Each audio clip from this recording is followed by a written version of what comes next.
আল্লাহর নবী সাল্লাল্লাহু আলাইহি সাল্লাম বলছেন, আ'যারাল্লাহু ইলা ইমরিইন আখখারা উমরাহু হাত্তা বালাগা 60।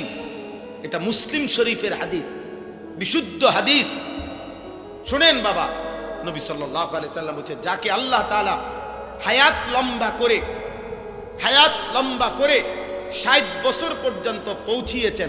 60 মানে কত? 60 বছর পর্যন্ত যাকে আল্লাহ হায়াত দিয়েছেন, এরপরেও সে গুনাহ থেকে বাঁচতে পারে নাই, জাহান্নামের থেকে বাঁচতে পারে নাই, জান্নাতের আমল করতে পারে নাই, নিজের আখিরাত সাজাইতে পারে নাই।